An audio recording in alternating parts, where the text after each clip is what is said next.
Yeah. All right, we are now live. So what up though, everybody? Thank you for joining us in this new year on What Up Though Fridays. This is our second year now. We started last year, so it's pretty cool. Today's topic is New Year, New Goals. So if you want to come on and ask your question, show your face or not, just do your voice. I can put the link in the chat to the stream. I do that now. If anybody want to come on, boom. We got our special guest Ponce from Clay Law PLC. What does PLC stand for? Professional liability company, and so instead of LLC, limited liability, it's still a limited liability, but it's for a professional company, i.e., accountant, doctor, lawyer, dentist, for yourself, if you wanted to use that Yeah, licensed I didn't builder. know that. Well, I Hmm. do got that PRO for my website because it was shorter than writing out Distant Construction Services, so it's Yeah, DC. So I didn't know that that was what PLC stand. Learn something every yeah. day. Mhm. All right, so we got Marcus with Let me go back. First, we got Clay Law, Ponce Clay with Clay Law PLC. Now we know what PLC stands for. What type of attorney or law do you practice? I think it's the proper term I should be Thanks, asking. Pat. Yeah, I appreciate it. Well, Clay Law is a general civil practice law firm.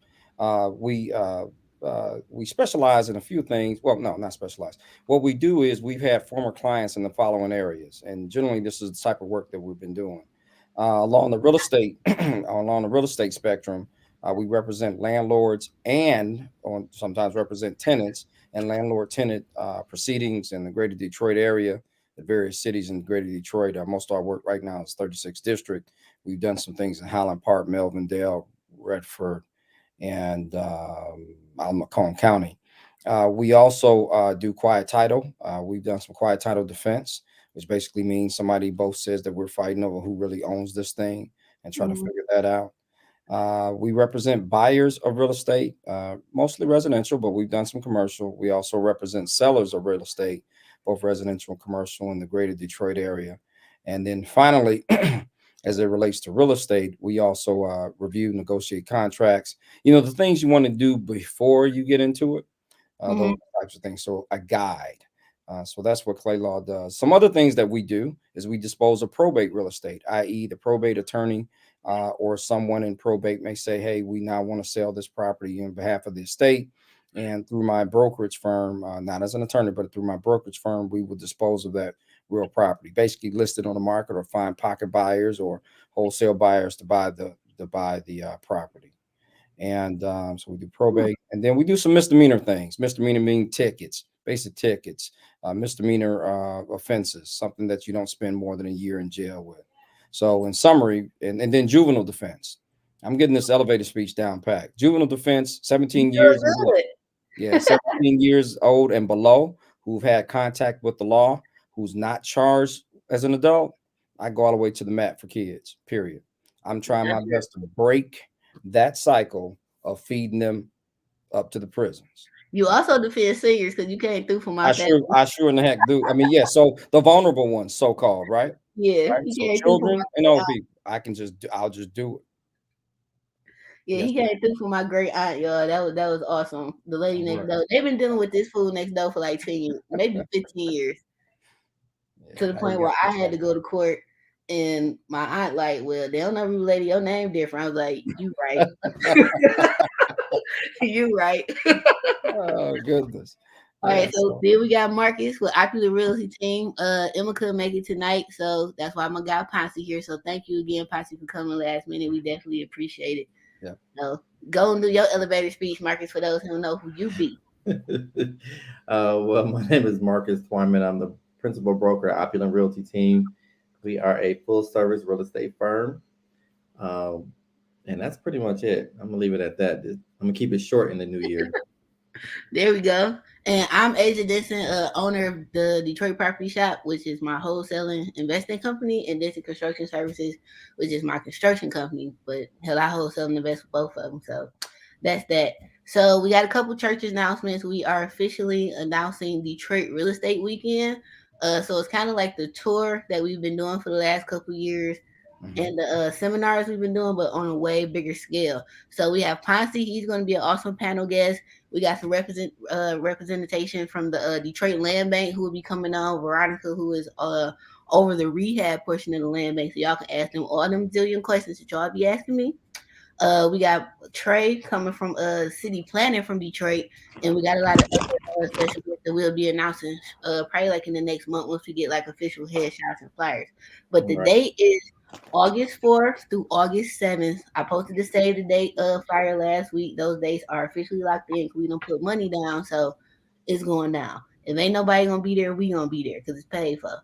So tickets are I'm not sure what we gonna charge for the actual panel yet. So August 4th is the white and denim yacht party. So you can wear all white, all denim, or a combination of white and denim. It's gonna be on the yacht. We're gonna cruise the Innovation Yacht, which is huge. It holds 130 people.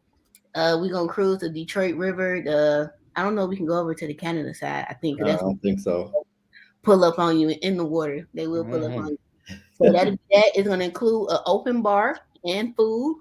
So that's this is the VIP portion that I'm going over. This is not you everyday portion, people. So this is VIP. It also is going to include your hotel room for one guest, and then we have an option if it's like you and your friend, your bestie, or your boo, or whatever you want to call it. Y'all two want to share a room. We got that price too, and then we had a price just for the panel. So also with VIP, it includes wait. So VIP is the yacht party with the open bar and food. And then Friday it includes the event with special seating. You also get a swag bag with gifts and stuff like that. And then on Saturday, August the 5th, 6th, we having a private Detroit real estate tour, like a mini tour of the city, show y'all some properties that's for sale and kind of show Detroit. And we also that night we will have a real estate black tie gala, so where you got to get suited and booted and come dressed like, cause we will talk about you. Bring your best red bottoms. Yeah, bring your red bottoms, bring your buffs and your wires. Will there be? Yes, we will have vegan options, of course, because I made sure to do that. What about the woods? Yeah, bring your woods. Right. So bring all your cardies, the woods, the wires, the buffs, the OG ovals. Bring all them. Right, with the diamonds in it. Yeah, with the encrusted on the side, the whole nine. Bring your bust down rollies. Like it's gonna be so Detroit, but classy a little bit. We definitely gonna play some Peasy because I like Peasy, and some Finkel payroll for me. I don't know what y'all forte is, but we're gonna have a little bit of this and a little bit. It's gonna be a little classy, real classy, but a little Detroit. Trashy. Yeah, well, a little Detroit up in there too.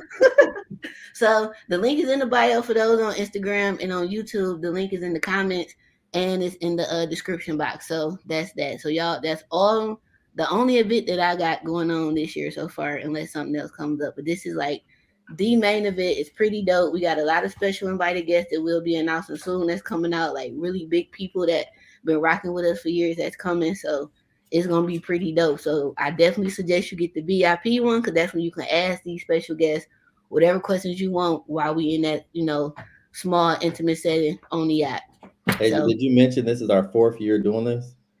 Correct. This is our 4th year doing this, but this year is on a way bigger scale. It's just not the tour, it's the tour plus some. It's really something that the city of Detroit should have been done, to be honest, or did. So when I spoke to some people at the city, they said it before I could say it. So hopefully we can get sponsored from the city. That is ultimately the goal. So Marcus is working on our sponsorship package for anybody who wants to be a sponsor, any companies. I got a cabinet manufacturer who's coming on board as a sponsor, heating and cooling company, Clay Law Firm that'll be coming on as a sponsor, and of course Denson Construction and Opulent because we paying for it along with Built to Flip and Built to Flip in Detroit Title and Escrow. Yeah, Detroit Title and Escrow. So if anybody want to be a sponsor, let us know, DM us, and we'll give you the email to the we'll email you out a package probably like another week because we'll be finalizing everything in this next upcoming week. So that is my church announcement. Anybody else got a church announcement? Not at this moment. I don't think so. I think you covered it all for the most part. Right, that's all I got. Biggest events for both of our teams this year. Actually, all of our teams. Auntie, you got something going on in the city? Yeah. Hey, if you Sarah funds are still here. Okay. Do not go there. Don't. Okay.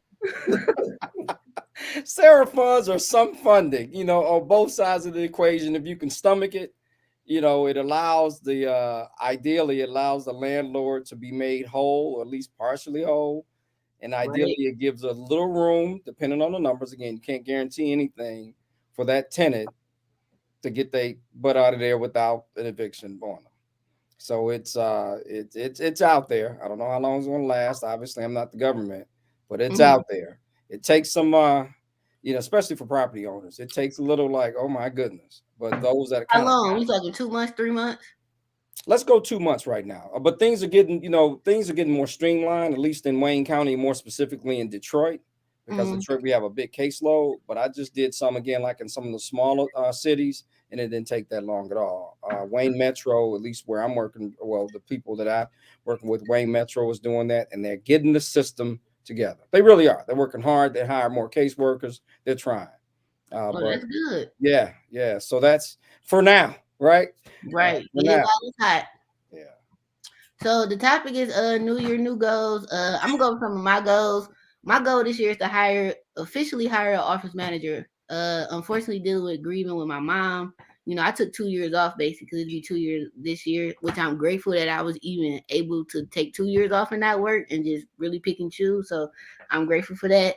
So I'm going back at them. I'm back wholesaling. So my goal is to close 10 deals a month. So far I got two closing in the next 2-3 weeks and one hopefully pending. So we getting that back jumping. Uh Finish Big Orange by I don't even have a date no more because every date I make it don't happen. So I just want to get it done and get it sold. That's the plan. Just get it sold this year because I'm tired of holding it. These holding costs are killing me. And I'm at the point where I'm tired of going over there every day. So when I get to that point, I get real grouchy and agitated. But that's another topic. What else my goal? I'm hiring a videographer. He met up with me today. I found him on Instagram or he found me. And then I told him to give me his price to make him say F his current job. Cause he said doing videos and stuff is his passion, photography, and this is what he want to do full time. So I was like, go and get your LLC and your tax ID number because that's how I'm gonna have to pay you unless you want to be taxed under your name, which I don't recommend. And that's that. So he gave me his number, which is more than affordable. I can pay that because if need be 1 month, I can always put it on my Amex if I got to. So I gave him a number. We agreed to that. So that's good because that means I can push out way more content. I am going to finish my online class this summer. That's also on my goal sheet because now that I got the videographer on board, I got my content person. I want to work on more sponsorships this year. I'm already sponsored by Cutting Weight, which is a fitness company that do like the sauna jackets and pants and stuff. So I'm sponsored by them. I'm sponsored by Alexander Tile Studio in Santa Barbara, California. I'm sponsored by them. I haven't really been promoting them yet because like we got to work out some kinks on our side, but the link's been in my bio and stuff. The tile company, I'm actually gonna go out and visit sometime in the second quarter because one, I've never been to Santa Barbara. Two, I'll take my video guy with me, and that's good content. And three, I want to actually see their product before I just really start pumping it, and then try some of their tile out. I'm pretty sure it's gonna be shitting on Home Depot. I'm pretty sure because it's a tile studio, and Right. just off their Instagram page, I'm like, damn. So Nice. that's my goal. Oh, and to get all my grief weight off. That's my goal this year. Good, good. What's your goal, Ponce? What goal? Well, and thanks for leading off. I think you and I, or all of us, really, we've been very fortunate, and I guess this is the growing pains of being pretty good at what we do. So professionally, I got to hire staff. I'm ready to scale. Right. Real talk. I've been Right. very fortunate, and I understand. How I go in Players Club, work that money, don't let it work you. That So part. I mean, real talk, real talk. So I got What to up, hire boo? staff. So on the professional side of the house, on the law firm side of the house. Legal assistant, legal secretary to help me with some of the paperwork and Mm-hmm. to keep things so I can continue to focus on the client and what's going on, being strategic and not Yep. getting caught up in the weeds.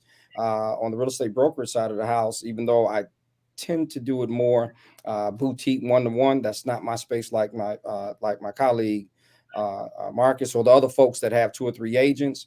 I'm bringing on an excited, malleable person that can learn with young legs, a salesperson, bringing them in on the broker side of the house, instead of me always running to the places and stuff like that. Right. Continue to put systems in place.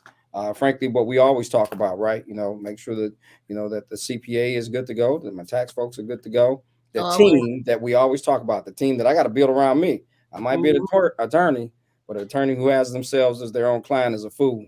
And so if it's things I got going on, I'm hiring somebody Right. that's in their space. I'm So with that's what's that. going on there. Yeah,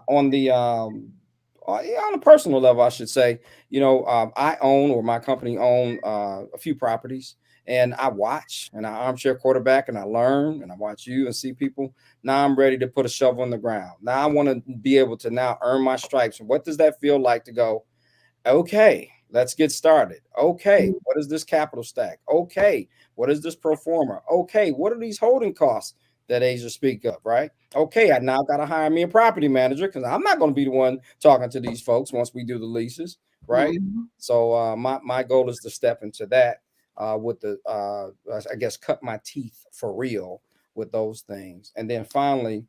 Professionally, because I like to learn, but also be able to understand the space that we're in, how it ties in. I'm not a builder. I don't know how to do a screw or hammer, but I did almost pass that builder's license exam for I thought residential you concrete. took it. I thought you passed Yeah, it. 10 points. Don't feel bad. I didn't pass my shit to the 5th time because Yeah, 10 I points. kept failing Yeah, the concrete part because I was yeah, coming from heavy highway then. So I'm answering these gotcha. questions like I'm building the lodge. Yeah. So So 10 don't feel points. I'm gonna get that bad boy on out. And again, I just want to be able to understand it, be able to advise, be able to say, hey, here's somebody that you need to talk to and just understand the space. yeah, and then you put it Yeah. on permits. Yeah, that too.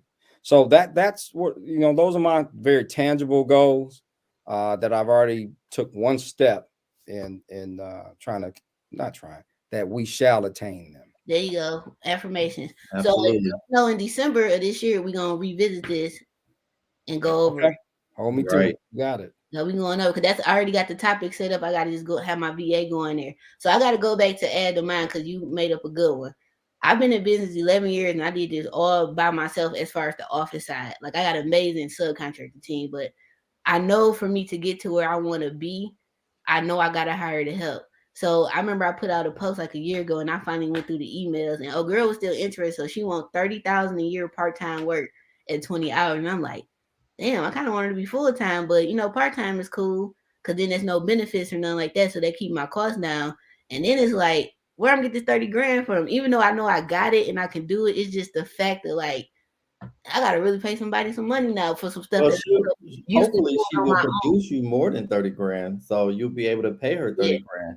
And believe So me, for that investment of 30 grand, right, just Well, count knock out in your pocket, you make 130 grand. See what I'm right. right. saying? That's what I'm saying. And So, that's the way I got to look at it instead of just looking at the upfront cost because everybody I know who hired the correct help, they went crazy. Like as far as what they numbers, what they made that year because they hired the right help. And that's always been my thing. I want to make sure whenever I do hire, I want to hire the right person and I want to be able to pay them good because I don't want to get nobody no pennies. I want you to like working for me and do what the hell you supposed to do without me hovering over you because I'm not gonna be that type of person. But if I gotta keep checking behind you, I will fire your ass and go about my day. And then I'm Right. gonna be mad, like, see, I could just kept on doing this job by myself. yeah, yeah, But I yeah. know I can because with all the work I got coming up for all these bigger contracts I got, I can't keep going to Home Depot answering the phone. Well, I don't answer the phone no more, so that's good. I kind of need her for the first 2 months just to call people back. But leveraged a lot of technology. I'm not telling you nothing you Yes, don't you know. have. You've Well, leveraged the yeah, that's true. calendaring, the you've leveraged a lot of technology, the Yeah. invoicing, the online. I mean, I recall. I mean, you weren't raggedy in the beginning, but you leveraging. You dang sure leveraged this social media. People were scared of this thing. You've Right. leveraged this thing to the hill. But So see, you're the moving thing right is, along. I only got on social media because I hate how they was. Because remember, this was back when the market was horrible in Detroit, and they were just shitting on us on the news. And I remember watching it, and I got so mad. And I was like, "What's Instagram? I'm about to get on there." And my first video was like, "Look, this is Detroit. This is Detroit. I love the hell what they talking about on TV." That's really how I got on social media. I just was on the Riverwalk filming, me and my mama, because we was walking. But yeah, social media's been great. Like I use tech pretty awesome because I'm an engineer major and my background is industrial tech. So using software ain't no big deal. Like it's more softwares I want to get into, like project management softwares. Like that's the next step once I build my in office team. Because my ultimate goal is to be probably a smaller or bigger version than White Construction. It's an all black contracting firm. They do industrial and commercial work. They do 200-300 million a year, and he don't swing no damn hammers because he got a hell of a office. Right. And so that's my goal, is to get there. So I just be right on his website, like, oh, this who he got. I need to go get that type of person. Yeah. Perfect. All right, Marcus, your turn. All right. Well, let's see. Let's start off. I'll start off with the personal goals. Personal goals is to drop this pandemic weight. Okay. We all about to be in the gym. Yeah, about to be in the gym again. Also, I have 3 projects for myself as far as real estate projects I have to finish. I have tried and definitely perfected everybody else's items, so I have to work on my own and finish those. Mm-hmm. And my mom is retiring this year, so create her position for this year. So right now she's kind of doing a part-time thing on her days off. We kind of get her in the office and get her acclimated. So those are kind of personal / professional. Professional goals. We are expanding. I have officially opened my East Side office on So that's 3 on offices now, right, Marcus? 3. You got Redford. We have New Center, which is Cocoon, Detroit, and now the East Side, Detroit East Side office, Meringue office. Bravo. Thank Bravo. you. Thank That's you. awesome. We I just hired an intern that will be with us for 8 weeks to assist in putting our systems and of course getting systems and programs in place. Also hired 2 other property managers, and it's probably more like going to expand. We are getting calls every day for new property management and growing all the teams. My ultimate goal is to grow the sales team even more, and we're also have expanded in the Atlanta area, but we're working on some items out there as well. So we are licensed in the state of Michigan as well as the state of Georgia, and pending in the state of Florida. So that's kind of like my biggest thing now for 2022. So Okay. specifically, we'll be in Fort Lauderdale, Miami, and Orlando, Tampa area. For your next office, I'm definitely be like, you got an estimate you need, because Yeah, yeah. I'm coming. Especially when it's 9 degrees today. Oh, I'm gone. And Marcus, you about to go to the Orlando office? I'm coming. You're more likely to be there. I know me and Emma gonna be there, so we can go to that outlet mall. That's cool. So them all your goals, or that's just what you Yeah, I got? mean, that's for right now. That's what it is. Of course, it definitely may change as time goes on, but those are the more feasible ones that I know that I can get done. Nothing wrong with it. I think I'm gonna add to my goals too. Like, I want to be married and I want kids, but I don't know if I want that this year. Yeah, I So don't know about all that. I ain't even about to put that out yeah, there that's right that's now. a lot. I'm married to Opulent Realty team right now, and it's That's that's how I feel. Like this in construction services is my husband, and it's gonna always be my husband. Likewise, to your point, I guess I'll be a little bit more personal. Of course, I enjoy being married. I was married, enjoyed every bit of it. Enjoyed every bit of it. We'll get married again. But right now, I really enjoy these 2 kids I got called Clay Law and Clay Realty. I know I that's enjoy right. what we do. And because I understand, They at gonna least talk have some back. sense. Yeah, because I understand and have some sense of what those same requirements are, for a person, right? Especially when you got a choice right now. I just pour into this, and it'll come around. Believe me, it'll come around. It's great. I don't care what You gotta nobody. put a Marriage, disclaimer. great. Now that I done said that, don't nobody say nothing to me. Crazy. whatever. Stop being like that. I'm not, because people be doing the absolute most on these social But they media trying to platforms. get with you, fool. No, Hey, thank you. No, I don't need you sending me nothing. No, whatever. I gotta put my "not you though" disclaimer. Nope. Oh God. Yep. Ponce with me. He on the same. He like, yep, not you though either, because he said his 2 boos, his 2 wives is Clay Law and Clay Realty. Just like your boo is Opulent Realty team. But I'm still open for a new one. This time it'll be more than just a hand this year. Oh yeah. I was gonna say that for February, because February. Oh, because look, so February topic is business and dating, which I think is gonna be a dope topic. Like 2018, boo, all you saw was hands. That was so. I was like, why was he posting hands on this page? So they was like in Miami on the beach, and it'd be like his hand and her hand on the suitcase. Like it never like went to her elbow or nothing. So I'm like, she ain't gonna last long.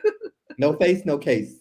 I was like, she ain't gonna last long. We just keep seeing the hand and the wrist, so she ain't gonna make it. And lo and behold, did not make it. Did not make it. All right, so everybody in social media, or do y'all have any goals or anything like that, or questions about Detroit investing, real estate, Detroit real estate weekend? Like what? Let me I'm see. gonna just say this. I'm super excited about Detroit Real Estate Weekend. When me and Yeah, Asia, well, when she invited me in 2018 to load these strangers up in a van and drive through the city of Detroit, showing houses, I was more than gung ho and said, "Sure, I'll even drive." right. So We we had on all our loaded up t-shirts. 15 strangers that we had never met before in a van for an entire weekend. We did Friday, Saturday. No, we did Thursday, Friday, Saturday. And then everybody went home on Sunday. But it's the best time ever. Like, it's the most intimate time you can get to know one of your potential clients or prospects, Mhm. just people in general. You learn so much from them. They just don't learn from you, but you learn from them as well. Yeah, By that first one was lit, dog. Because afterwards we went, because real estate Thursdays was that day. That's when we were still doing that. And then that Friday night or Saturday, whatever it was, they had the art in the park at the dark at the Eastern Market. yes. We was out, we was hanging at like 3 in the morning. I'm like, I'm sick of y'all. It's time to go. I'm You about know, to you go you back to you're your a gem hotel. to it all, your whole Oh, team, thank you. because listen, there still even be times when I return back to Detroit or I would talk to other folks, when I lived other places. I said, what's your vision? They'll be thinking like the opening credits from Good Times. I'm like, man, Right. you ain't never been there. I said, and in some respects, it's sometimes I almost will say, well, you just keep that because I want to keep what we got right here before everybody get hip and then the invaders come in. I Mhm. wanted you kind of just hold tight so we can get a foothold up in this joint. But no, you do more marketing and frankly, not marketing. No, you do more awareness of this beautiful city of Detroit and what we got Yeah. going on here. Like And so, Detroit is dope. Like when people, like when we first started, we started doing the tours because again, I got tired of people talking junk about Detroit, and I'm like, have you ever been here? If you ain't ever been here, you really should shut the hell up. That's the way I look at it. You ain't never been here. You going off stuff you didn't see, and every single person that me and Marcus and took around on the big tour and on the private tour we do throughout the year, they be blown because we show them right. the Detroit we know that we love. Like Detroit got some dope history. Number one, if it weren't for us, when nobody had no car, I don't care if it's foreign or not, you would not have it because it was for the big three, Dodge Main, before they became Dodge Chrysler and everybody else, is why you got a car. Number one. Number two, you wouldn't be driving on the street if it wasn't for Detroit because we had the first highway and street in Detroit, which is Woodward. That's why it's called M1. The first freeway in the world is Davidson Freeway. You're welcome Right. to that. So it's like, come on, y'all. Detroit got some dope history. It's just like a lot of people don't know. Just like a lot of people didn't know we was the last stop on the Underground Railroad. Like the building Yep. is still there. Cause when Nasser was here, I took him by there. First, I just drove. I was like, "Oh yeah, this the Underground Railroad." He like, "What? What? Turn around, turn around!" So I'm busting the U in the middle of Woodward, so he because a lot of people don't know that. And before COVID, you could actually tour the church because my Yep. aunt used to do the tours and stuff. And then if you walk the riverfront, it's a statue with a black woman with kids and Yes. two suitcases looking over to Canada to freedom because that was the last spot. All they had to do was cross over. And a lot of people just don't know how dope Detroit history is. We got some of the best buildings I've ever seen that's over 150 years old because of the amazing architecture they have from houses to commercial spaces. Some of these hotels they restoring and stuff. Right. Hell, the train station, I can't wait till that boy opens so I can Me go in there neither. and I see Yeah. that. can't Yeah. wait. Oh yeah. I can't wait. And then I don't know if y'all just saw that it's some building in Cass Corridor that they about to turn into senior affordable housing that's been vacant like 20 something years. Hmm. And they say they're gonna restore a lot of the original architecture in there. I'm like, Detroit, a dope ass city, man. Like somebody say something about Detroit, I come swinging. Like what? Like what did you saying? And But yeah, and of I course love we this can book. appreciate this too. It's the biggest small town I know. Right. I Facts, is the biggest small town I know. Forget facts. that 6 degrees, Detroit big. 2 degrees, one. Right. Yeah. Detroit used to have over 1.5 million people here, and the only reason the population went down is because that last riot. All them others was like, "That's it, I'm up out of here."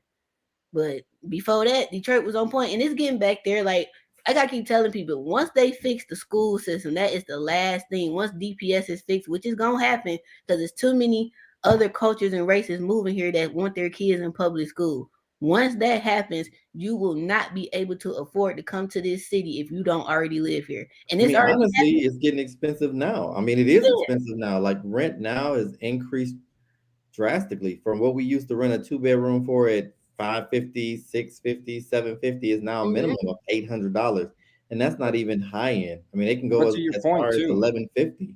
Yep. to your point, it's one thing when I'll say it, when you live here. Detroit is an adult town too. If you don't have any children, you can make it here. You land here and just grind, make it happen. Bro, That's true. I But tell when you, you if then, you come here making 50,000 a year, you living like a king. Do you that's hear right, me? KANG. straight up.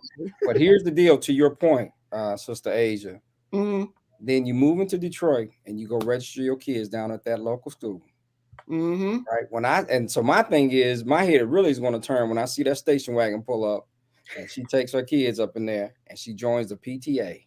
Yep. Now they're vested. Right Mm-hmm. now, some people get an experience. I got it. Hey, it's the way of the world. If it's something there, you know how to make it happen, make it happen. But you vested because you don't get another turn with the children, right? With your Yep. with your kids. So when that happens, when I see them put up to, Kitan or Noble or something like that, Yep. one of those elementary schools, and say, we're Mm-hmm. here. All right, bet. But I knew Detroit. Well, for one, I used to work on the highway, for those that don't know. And how I knew what was going to happen in Detroit up until 2050 is in '08, I went to the Detroit Future City meeting. The lady I was working on the highway for, she was on the board for the roads and stuff. And she just had me be like an usher, like to greet people, sit them and stuff. And I didn't really understand what was going on until I got into my company in real estate, like in 2011, 12. And then I went and pulled them notes out, and it showed me the whole bike lane path for the city. So every place they got a bike lane, I knew something was happening. So the first thing they had us do on the highway team, we did the bike lanes, we paved the road, and the first neighborhood we really fixed up was on goddamn Tyreman and what's that, Evergreen, right before you get to Dearborn. Yep. Right. You know Yep. that's good. Yep. So we Yep. did all blacktop over there and new lines and stripes. Then we put in handicap wraps. Then we placed the curb and gutters. Then we did the bike lanes. Then they started demoing houses over there. And I'm like, who y'all doing this for? Y'all didn't care about my black ass on no bikers, no kid. You know how many times I got almost hit on the north end on the Huffy? Like, you know what I'm saying? So like all that was first, and it's like, okay, don't nobody else see this. Then they started cleaning up the north end. Now we in the 2010, 2011. And that's when I first got on YouTube and I was telling everybody, like, hey, buy the north end. And everybody like, the north end. I'm like, look, I grew up over there. It used to be a beautiful neighborhood. Now it ain't, but it's coming back. And look at the north end now. The first thing they did over there was put up signs on the light. They put up new light poles, and then they put new signs on there that said, welcome to the new north end. New.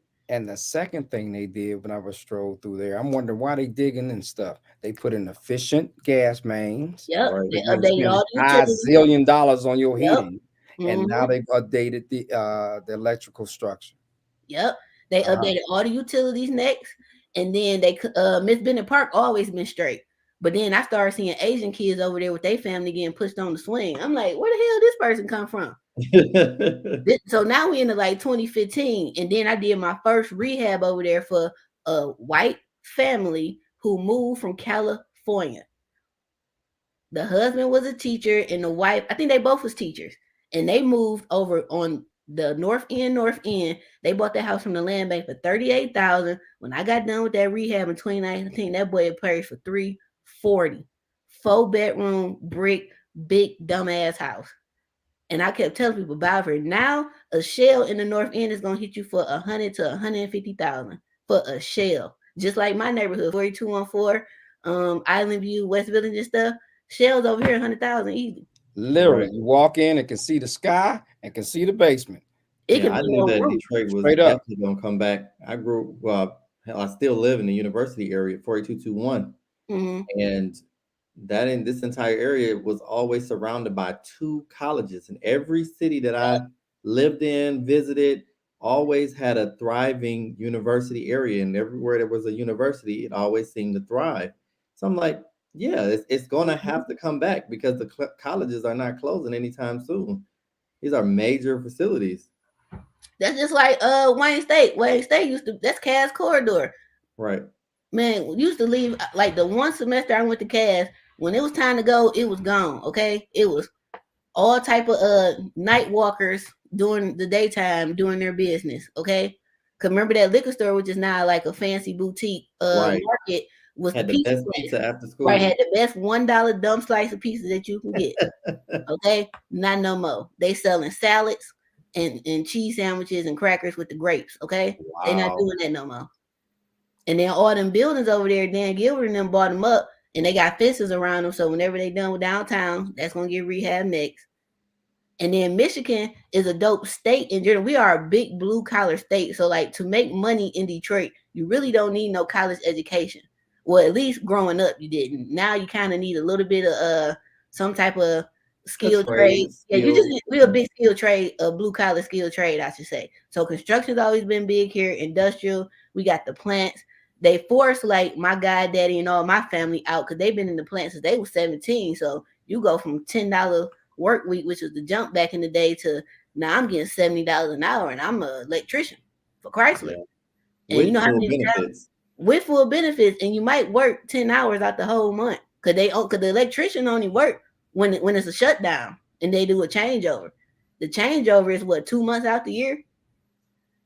Maybe 3. No, I don't know. I don't work at the plant. So it's like you never really needed that. So if you make 50 to 100,000 a year in Detroit, you are living great. You are in a 3-bedroom, 1.5 bath brick colonial or or a bungalow home with a 2-car detached garage, right, or ranch, and you got 2 cars in the driveway, 2 nice cars, and your kids in college in Detroit.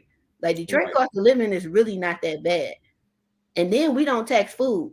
So when I go out, when me and Marcus be out of state at these different places, and I put like the first red flag for me was when I first went to Mississippi and went to college at Jackson State, and I've got a bag of chips and a blow pop. It should be 2 quarters, right? She was like 60-some cents. I'm like, excuse me? We don't tax that. She's like, where you from? I was like, I'm from Detroit, Michigan. What you talking about? It should be 2 quarters, and I'm supposed to just throw my little stuff up in the little thing and keep on walking. I was offended. But, you know, it's little stuff like that that make me love Detroit. We got some of the best tap water in the world. I put our tap water up against anybody. Straight out the hose, literally. Straight out the hose. Straight out the river is our water. We got some good fish. You can go right into the Detroit River and get some damn walleye and some whitey. I don't know about all that, but I'll leave you with that one. No, for real. A lot of people, we got good fish. And then if you go up north, salmon and stuff, because that's why that Asian court thing was a carp or whatever that fish is called was a big thing because it was threatening our ecosystem. You muted That's right, because it was coming in and threatening our fish and in the Great Lakes, our housing stock. Yep. Yeah. That was like maybe 2-3 years ago or so, but like Detroit dope.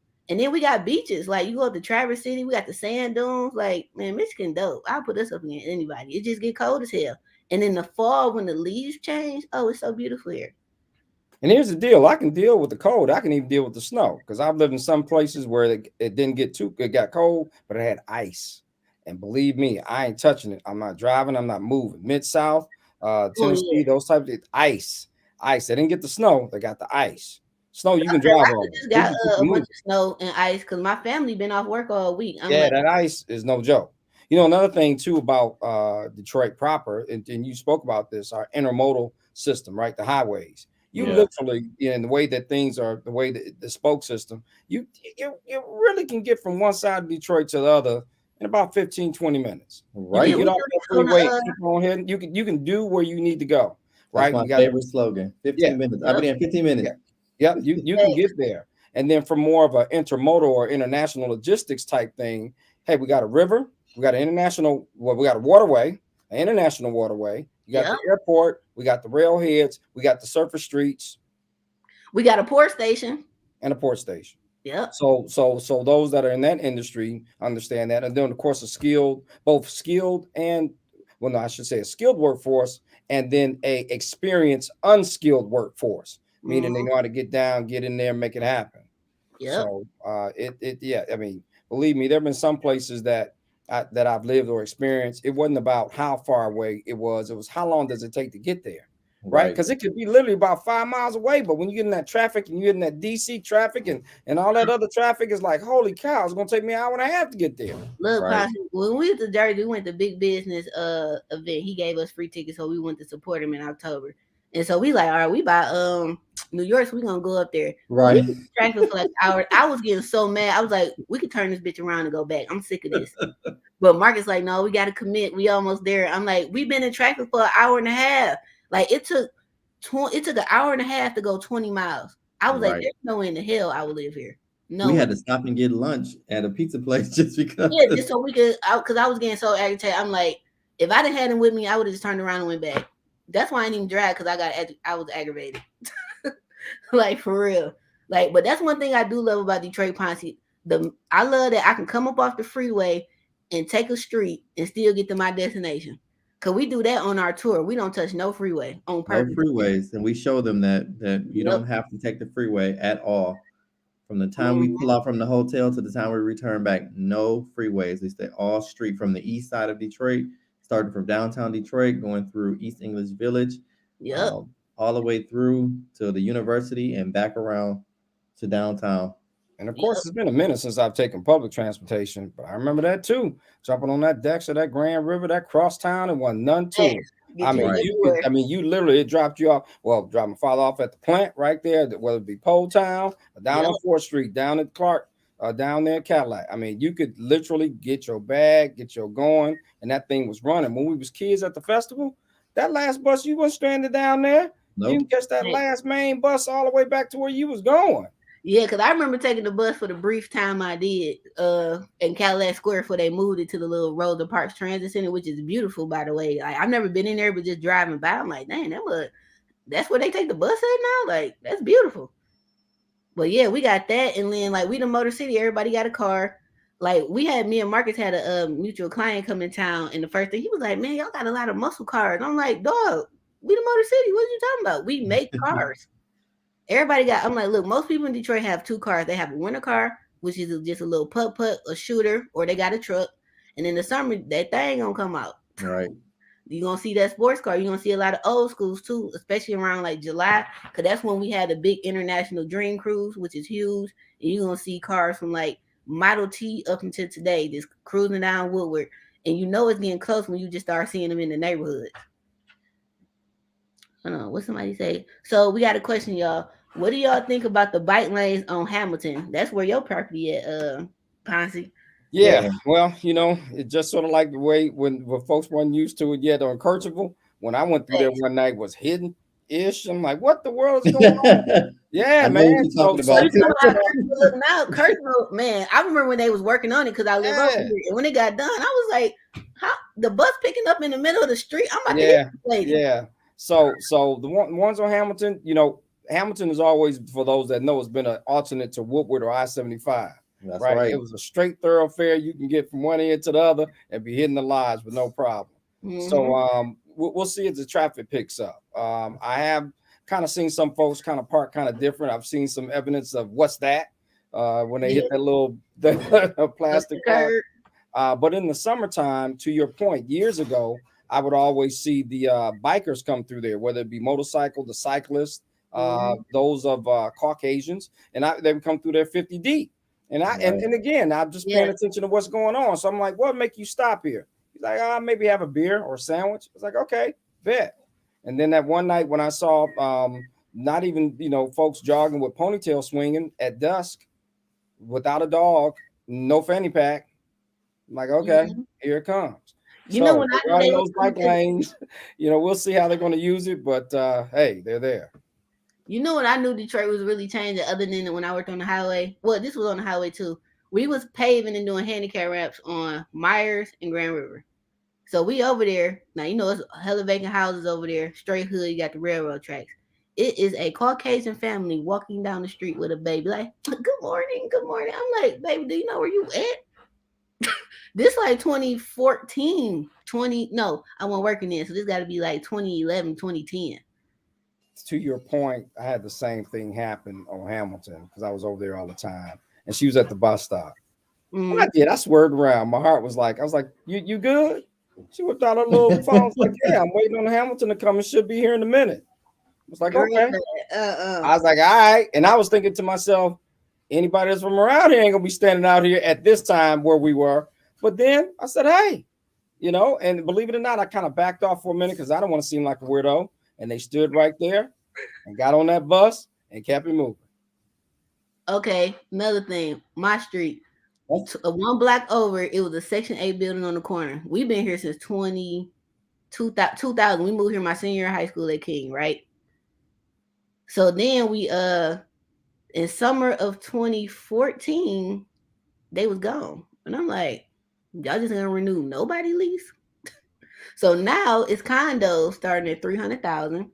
The school across Yep. the street, me and Marcus toured it on our tour in 2020, and they turned it. I think it's penthouse suites on the top floor. Them like 1 million, Yep. all them gone. And then they used the rest of the school rooms The and turned time them in into 2020 condos. was 25. Yeah, and they was like 3 to 450, and they all gone. Then next to it, they built these townhouses with rooftop decks and a carport. So it'd be all of them jogging down my street. Good morning, how are you? You know, your yard looks great. I'd be like, I'm not Mention moving the because two then my condos mama they're had this. building on both ends of your street. Oh yeah, so both ends of my street on Townsend and Kercheval, they building look like about a 20 unit. I don't know if it's gonna be condos or apartment. That's almost done. And then on Lafayette and Townsend, they building some more. So I'm like, property value. Our property value already up. My mom paid 66 grand for this house, brand new construction in 2000. And I found out about it because you remember back in the day when, well, Comcast, whoever they used to be, they used to have that channel with the words and the community, what was going on. And I wrote it down and gave it to my mama. And that's how we found out about this whole neighborhood over here they was Was like a building. Barton cable, I think it was, or something like that. Barton Something like cable, that. I something remember the like box used that. to be gray, and we used to watch the box on there. Yeah, Barton. I think that's about right. I had to go. Asia and Marcus, what are your thoughts about and I'm talking West Side now, and it's more infield, between, let's just take Plymouth, between Greenfield and Southfield Road, right? Plymouth Road on either side. There are prairies over there now, where it used to be, houses on the whole block, maybe it's one or two. And I've watched that now for about the last 15 years. What are some of your thoughts about that? I mean, I guess it's going to have to be, I guess you call it infield housing, or Yeah, you got to that's put some there. exactly. So that area is the next area. Actually, it's already people that's buying land over there that's planning to build. Only because of this, as we already know how cities are usually planned and structured, they start on the outside coming in. Okay. And that area, they started from pretty much Telegraph, worked their way on up, and now it's kind of reached that Greenfield. South, well, first it reached Southfield, Right. i.e., when Asia was talking about when they were doing the ramps and stuff over there in the Joy Road area and all over there. But Okay.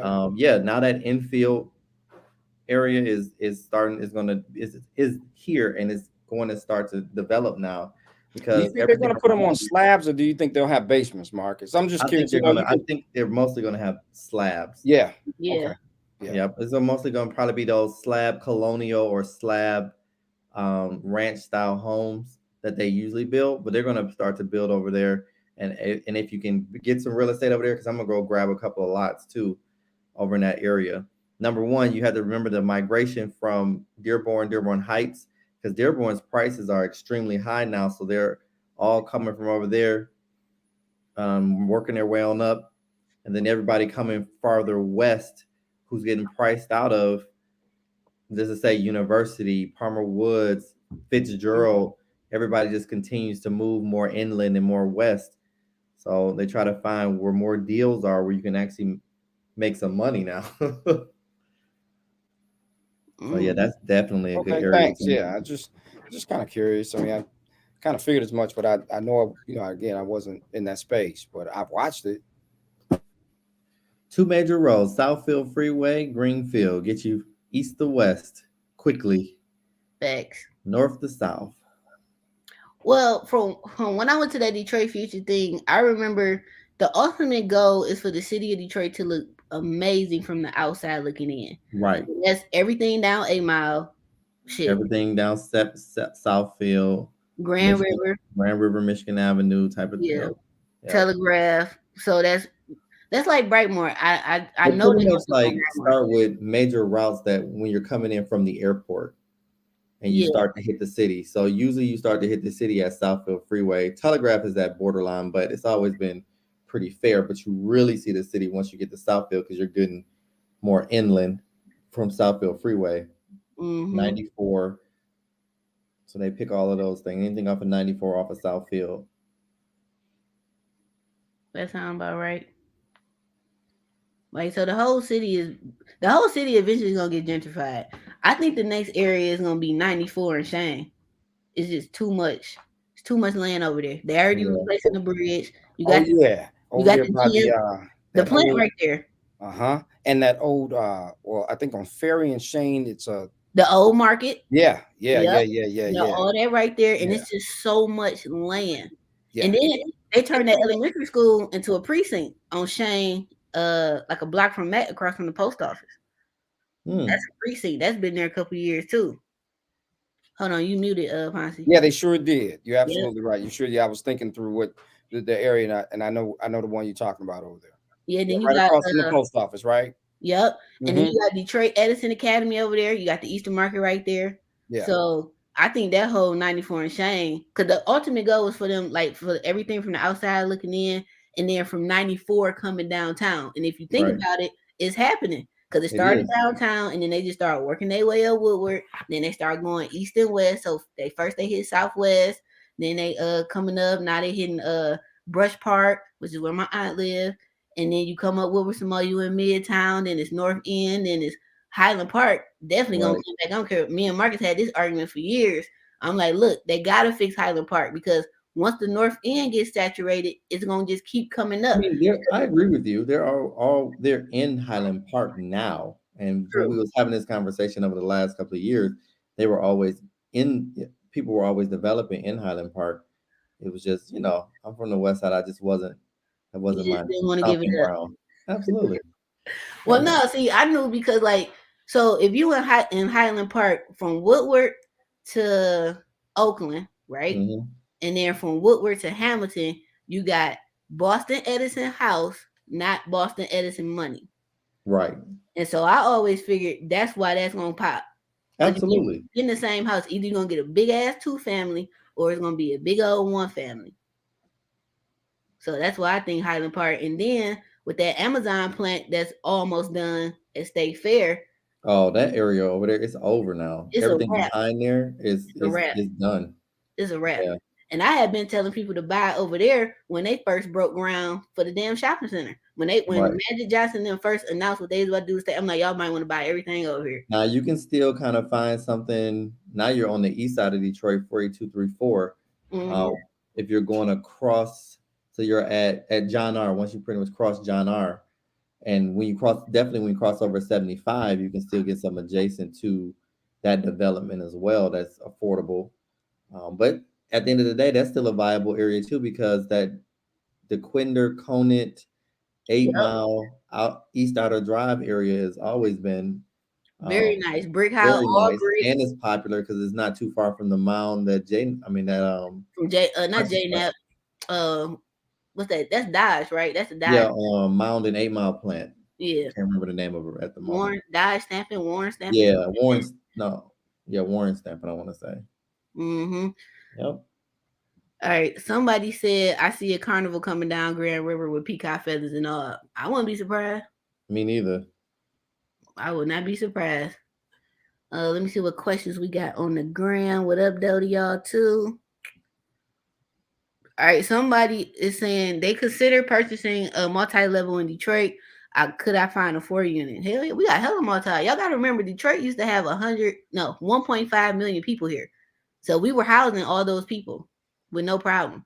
So like if you in the Davidson, Linwood, whatever, Dexter, it ain't nothing but either big single families or big multi-families. We talking 10 units it up, 2 families that look like a single, but when you walk in, like, Right. ain't this mother big. 3 families, Triplexes. 4 families, like 4 places. So you can find them. The only thing is the rehab gonna kick your ass. And it has to be done. And it gotta be done because they dated. They've been sitting there vacant since YBI reigned supreme over there. So he probably laughing, but you know I'm right. So they've been sitting vacant, and that's been at least 20 plus years. And our cousins done went in there and took everything that could be taken, and it got to get put back together to 2022's code. So Right. that means a full gut. So And you I'm pretty much talking about what 18,000 square feet total, because each floor is usually about can be up to 6,000 square feet.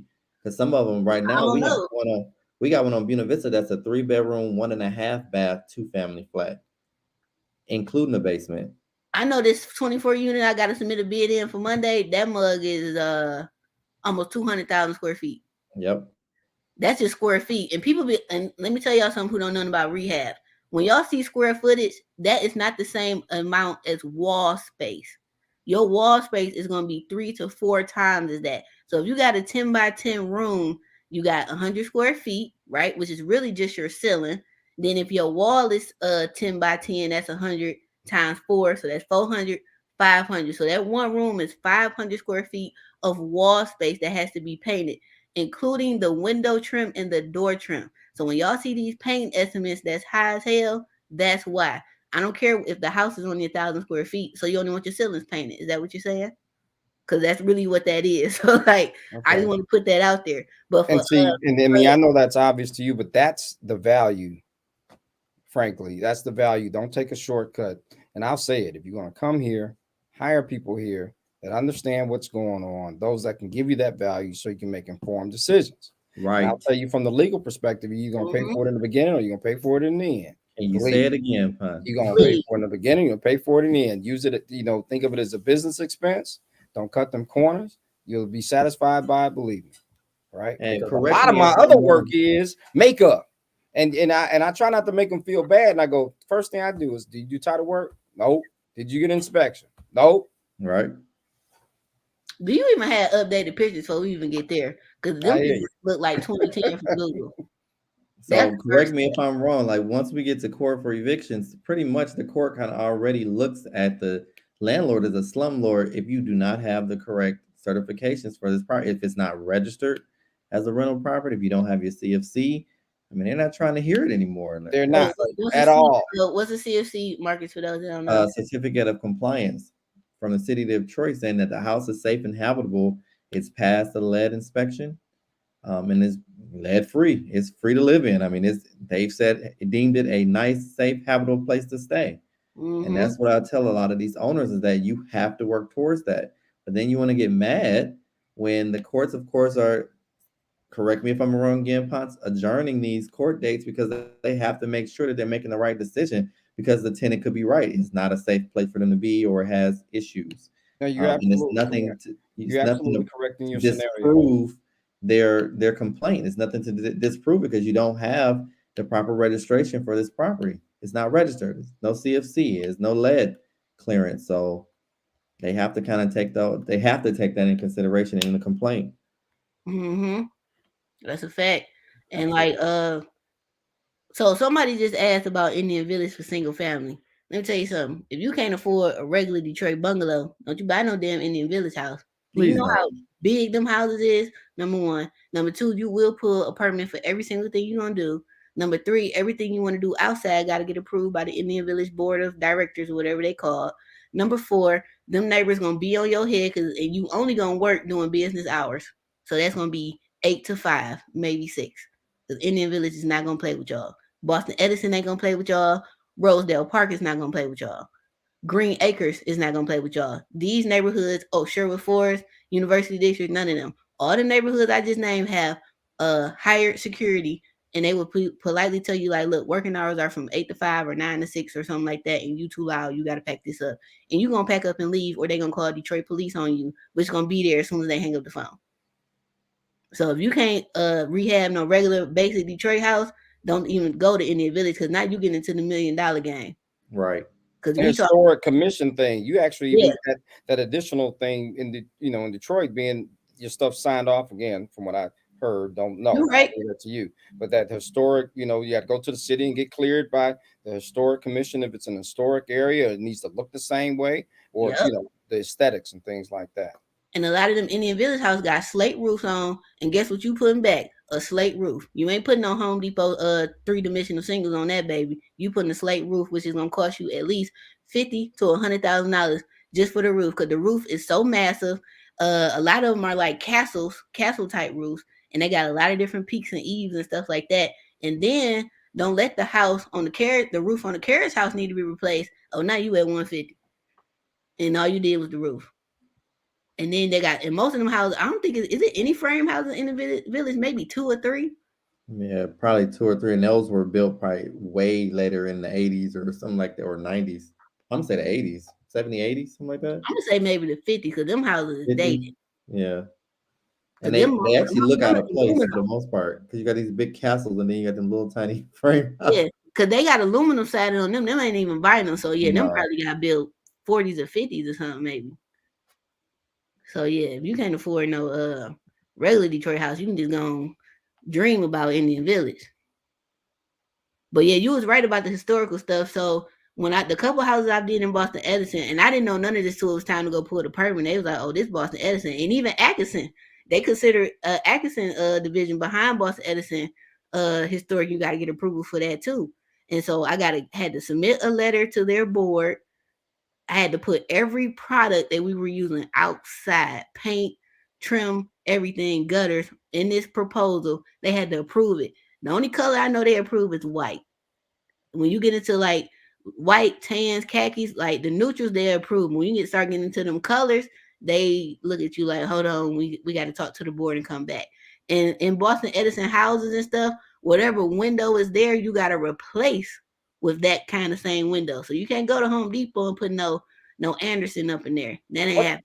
What are the artisans like that? I have a couple of buddies of mine, but I had one in particular that bought a house in Grandmont Rosedale, and that's where they found themselves. They actually had to find literally, the stereotypical 80-year-old that only still knew how to do those type of lead windows, and the other 60-year-old who actually did not drywall, but what do you call it? The Plaster. plaster stuff. Yeah, that's outside. Now the inside you can do whatever you want. But okay. The outside it has to stay in that. I only know one window company is a chick that own it that specializes in doing those ancient type windows. Mm-hmm.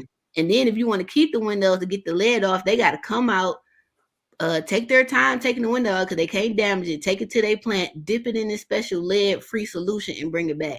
I don't know what that costs, but I don't even want to know what that costs. Me neither. So when I do Boston Edison house, I tell them to find their own exterior contract because I don't feel like dealing with it, and holler at me when it's time to go inside. Especially those old crank windows, and then they're missing the handles too. I'm like, Jesus, bruh, it's a workout. I know they be in that house suffering. I know it be hot. I don't know. Somebody said, "Are you creating an online class to sell to the public?" Of course, this is not a 501(c)(3). But we do have one, Detroit All-Star Cares. Facts. We do have a foundation that we got to promote more. I did not know that history. Somebody said regarding the teardown, is there a 5-year waiting period to build to allow the land to settle?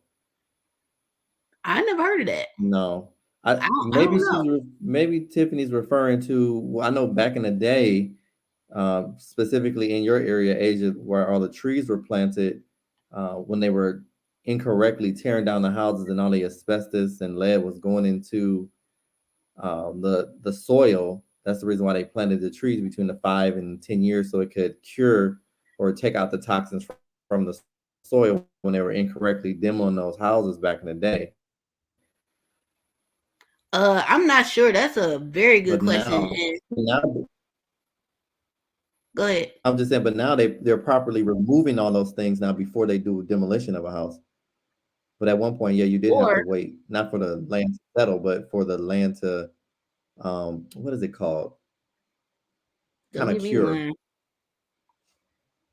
Probably. I can ask my daddy. But if you tearing down and building on the same foundation, which is smart, if you do it all at the same time, maybe not. Because you still got that open, you got the basement walls already up and it ain't filled, and you can go and just start building. That's what I would do. Unless you're not gonna have a basement, then you're gonna have a slab. Because whenever we start building in Detroit, I'm doing slabs. The only reason I kind of want a basement is because when something wrong with the plumbing, I can just go look at it. Instead of crawling under it. Yeah, instead of crawling under it or busting my floor up. Yeah, and then what folks again down south know, when them pipes running under there, you better keep something warm under there. You get a little cold. Because those pipes have been exposed down there as well. Yeah, so that's the only reason I kind of stick, but that keep your cost down by just putting on the slab. Because so the ultimate goal when we start building is to drop all my slabs from April to November while it's hot, and then in the winter I can build. Cause now my slab done, it's done cured. I'm straight. Oh, she said somebody from the land bank told her that. So well, you know how I am about that. I would have followed up with, tell me where I can find it in writing. Right. I appreciate that and got it, but where can I find? You know who do know? Call the BC the building department. Yeah. Ask them, and they'll tell you exactly where and Lara Code, whatever, where is that? Right. That's good. That's a good suggestion. Somebody said, what's the first mistake most out of town investors make? They don't call us, but that's neither here nor there. I'm gonna say the first mistake they make is just buying stuff without doing no homework. Right. And I call it the basic homework, right? Right. Yeah. Watch this. It may be basic to us now, it may be basic to us right now. Mm-hmm. But again, it's for that's the value of our knowledge and our professionalism. That's what I said. A lot of times I'm doing the makeup, right? And I try not to sing in lacking compassion or anything, but I ask the softball question and they get to going, I go, hey, I even say stuff like, did you drive around at 12 at night before you got it? Did you That get a part. sense of it? That part. Did you just get a sense of it? And here's another easy one. I'm sure you can appreciate it. Did you take a look at what it's like walking out of it every day? Right. You're so fixated on what you see. I got it. You come home to it. But what are you looking out every Mm-hmm. day? I'm with that. Marcus, what's yours? Mine was the same thing. Is not doing the basic homework, sending someone else besides the person you might be working with out to go look at it as well to give their opinion.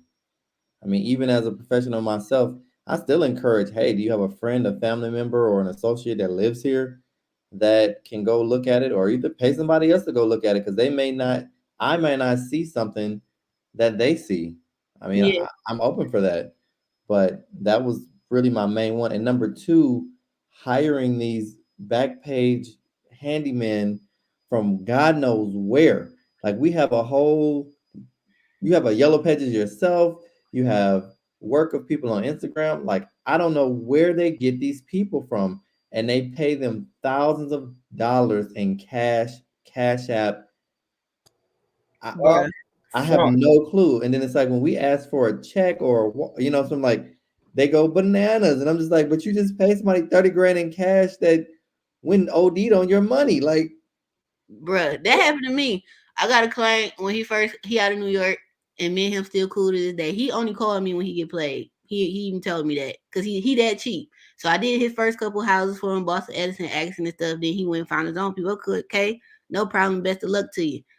He called me to look at that apartment building on Whittier, uh this side of 94. I forgot the cross street, Okay. but the stairs had whoever poured the concrete and it was on steel frame was coming in like this. So all that got to come out. So now it's causing the weight is leaning on the building and causing the building to start to sag.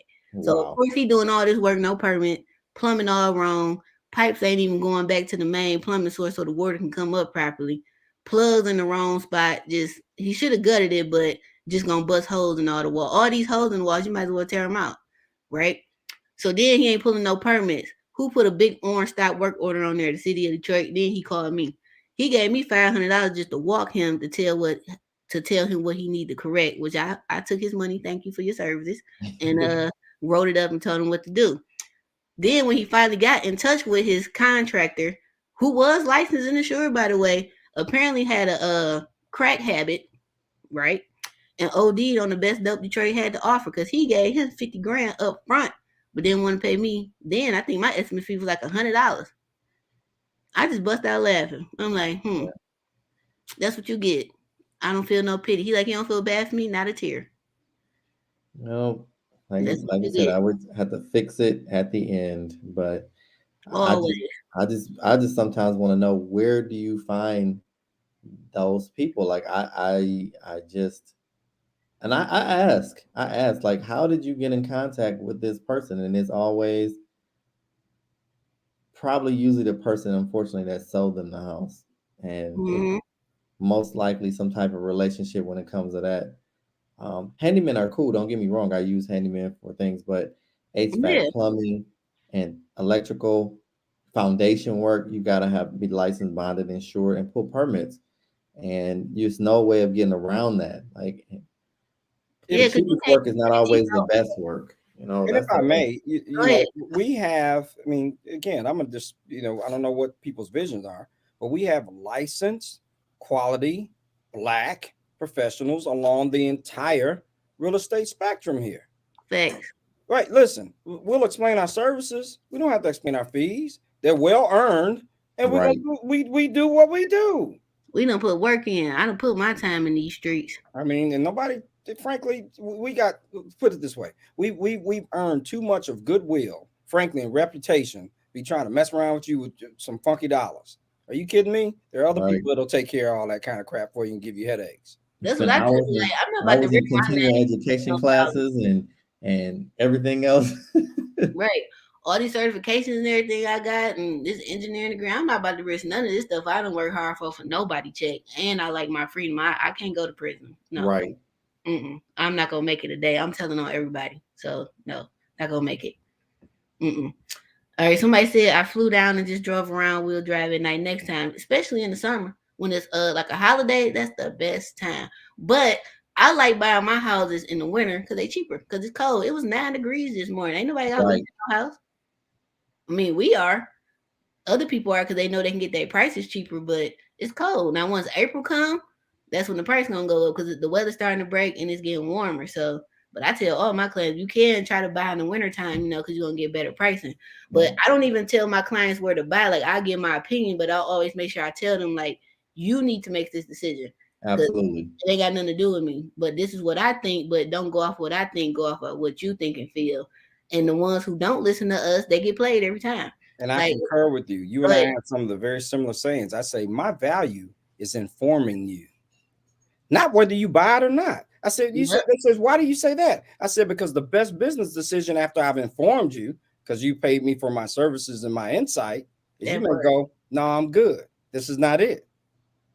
I've had folks from other towns say, well, you'll catch yours on the table. I said, I know I will, but also we're gonna pay along the way. Listen, you're I wish somebody would tell me that. They're gonna get a good cussing out. Well, I know you would, but I made it plain. I was like, no, So anyways, I said we all gonna have some skin in the game. This is my argument when people want to complain about my estimation. Go ahead, Marcus. Yeah, I was always told I'm just a mouthpiece. My response is not always that great, which my response was, this mouth gets paid, but that's what I say. But at the end of the day, yeah, like I told him, I was like, but again, it's the value, it's the expertise, is the knowledge of doing this every day. Like I tell them, this is not a hobby for me. I'm not doing this part-time and writing mortgages and doing property management and this is a full-time job. This is what I do, a full-time career, and I've done it for a substantial amount of time, and I'm not going to waste your time, and I hope you don't waste mine. This be my answer, Marcus, when people say something crazy to me. I'd be like, where do you work? Let's say they say I'm a engineer for GM. I'm like, do you get paid every week? And they're like, I get paid every month or whatever, salary or whatever. So am I not supposed to get paid? Do you have bills? Did the bills just stop at your house? Because DCE just sent me a $799.34 bill for Balfour.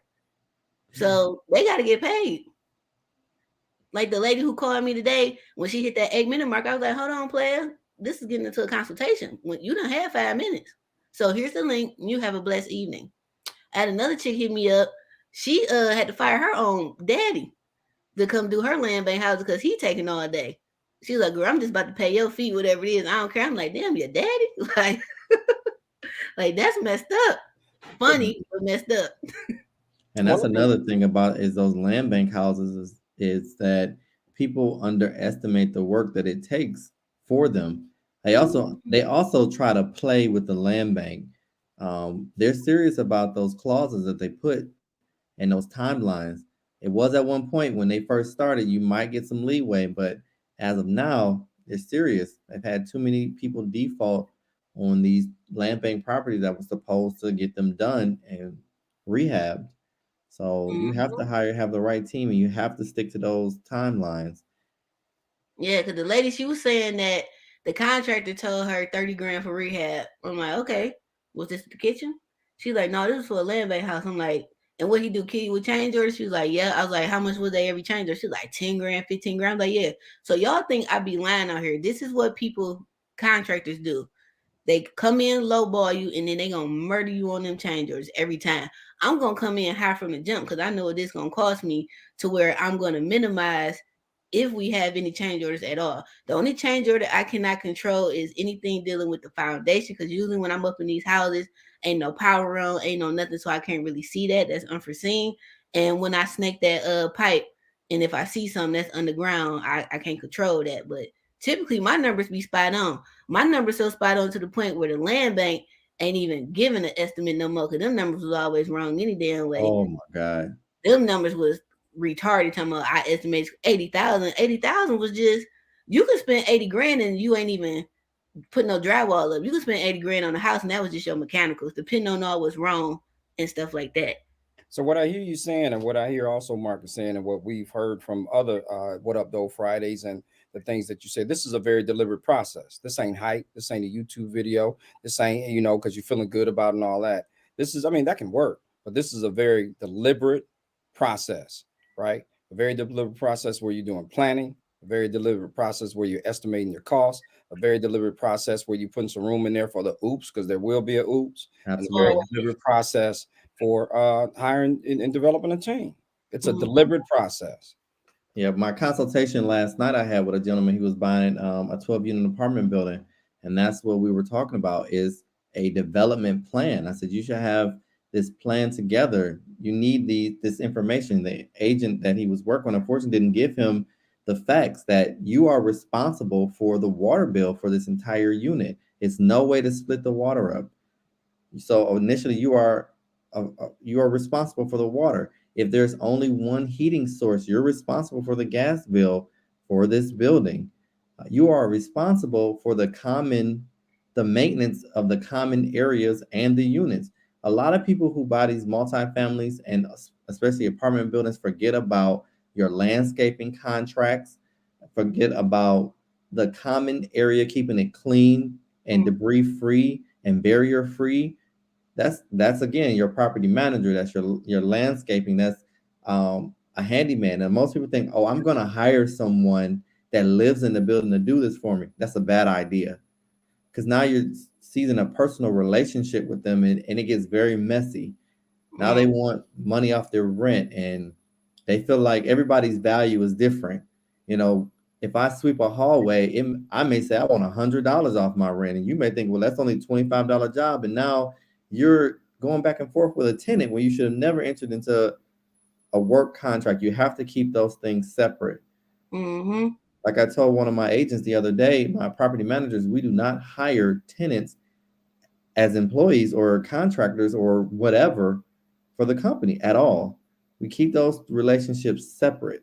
They may be the best painter in the world, but unfortunately, they cannot work for Opulent Realty Team if they are a tenant of under this property management. That makes sense, because they could live in a house they ain't got nothing to do with where they fixing some work at, and then they gonna want money off. Right. That makes sense. Somebody said, how do I feel or do we feel about investors paying for material?